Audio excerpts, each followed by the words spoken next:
Friends, ఈ మధ్య నాకు ఒక విచిత్రమైన ఆలోచన వచ్చింది. అదేంటంటే పునర్జన్మలు ఉన్నాయా?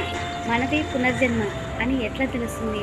భగవద్గీతలో శ్రీకృష్ణ భగవానుడు చెప్పినట్టు మనుజుడు ఎట్లు చిరిగిన వస్త్రములను వదిలిపెట్టి నూతన వస్త్రములను ధరించును, ఆ విధముగానే ఆత్మ జీర్ణమైన శరీరమును విడిచి కొత్త శరీరంలో ధరించుచున్నది. నాది పునర్జన్మ అవునా కాదా ఎట్లా తెలుసుకోవాలి అని ఆలోచించినప్పుడు నాకు ఒక థాట్ వచ్చింది. ఇది మరి కరెక్ట్ అవునా కాదా అనేది నాకైతే తెలియదు.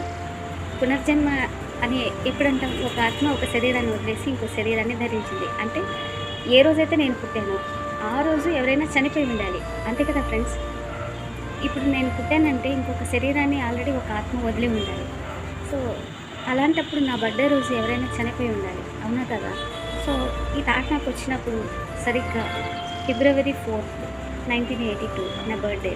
ఆ రోజు నిజంగా ఎవరైనా చనిపోయారా లేదా అని నేను గూగుల్లో సెర్చ్ చేశాను ఫ్రెండ్స్. నేను చాలా సర్ప్రైజ్ అయిపోయాను. అయితే ఇక్కడ పేర్లు అలెక్సా హార్వే, సుయు Carroll and George Conrad Morgan ముగ్గురు సెలబ్రిటీస్ చనిపోయి ఉన్నారు. వాళ్ళలో వీళ్ళిద్దరూ మగవాళ్ళు, అలెక్స్ ఇంకా జార్జ్ అనే వాళ్ళిద్దరు వీళ్ళందరూ కూడా ఆ రోజు చనిపోయిన వాళ్ళే. అయితే ఇక్కడ అలెక్స్ హార్వే, జార్జ్ అనే ఇద్దరు మగవాళ్ళు కాకుండా సియో క్యారల్ అని ఒక అమెరికన్ యాక్ట్రెస్, ఆమె టాలెంట్ ఏజెంట్ అనే ఫిలింలో యాక్ట్ చేశారట.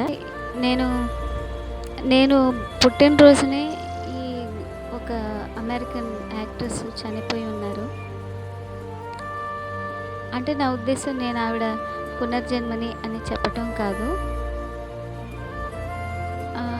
ఆ రోజునే కరెక్ట్గా ఈమె చనిపోయి ఉండటం, ఆ రోజే నేను పుట్టడం అనేది జరిగింది. నేను ఖచ్చితంగా ఆమె పునర్జన్మని అని అయితే నేను అనుకోవడం లేదు. అలాగని ఆవిడకి నాకు ఎలాంటి పోలికలు అయితే లేవు. ఆవిడ అలవాట్లు ఏంటో, ఆవిడ ఎలా ఉంటారో ఇవన్నీ కూడా నాకు తెలియదు. కానీ నాకు మాత్రం యాక్ట్ చేయాలని, నటన మీద చాలా ఇష్టం ఫ్రెండ్స్. ఇది ఒకవేళ నాకుగా వచ్చిందా లేకపోతే ఏంటి అని ఆలోచించినప్పుడు ఈవిడ గొప్ప యాక్టర్ కదా, నాకు కూడా అలాంటి ప్యాషన్ అయితే ఉంది యాక్ట్ చేయాలని. ఇలా చూడండి ఫ్రెండ్స్, నేను ఫొటోస్ నాకే తెలియకుండా ఆవిడ ఎలాంటి యాంగిల్స్లో తీసుకున్నారో నేను కూడా అలాంటి యాంగిల్స్లోనే తీసుకున్నాను. కానీ ఇది కావాలని చేసింది కాదు ఫ్రెండ్స్, నేను ముందే తీసుకున్నాను ఇవి.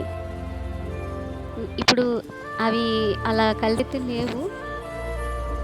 ఇవి ఆవిడ డీటెయిల్స్, ఆవిడ పర్సనల్ లైఫ్, వాళ్ళ మ్యారేజ్ గురించి, వాళ్ళ పిల్లల గురించి అంత డీటెయిల్స్ ఉన్నాయి ఫ్రెండ్స్. అసలు నేనైతే చాలా షాక్కి గురయ్యాను. నేను పుట్టినరోజున ఒక గొప్ప సినిమా యాక్టర్ చనిపోయి ఉన్నారు, అది కూడా అమెరికాకి చెందిన ఆవిడ. ఇది మాత్రం నేనైతే చాలా షాక్ అయ్యాను. పునర్జన్మల గురించి ఇంకా ఎవరికైనా డీటెయిల్స్ తెలుసుంటే దయచేసి నాకు షేర్ చేయండి. అలాగే ఫ్రెండ్స్, మీరు ఎప్పుడైనా ఇలా ఆలోచించారా? మీరు పుట్టినరోజున ఎవరైనా సెలబ్రిటీ చనిపోయి ఉన్నారా అని మీరు ఎప్పుడైనా ఆలోచించారా?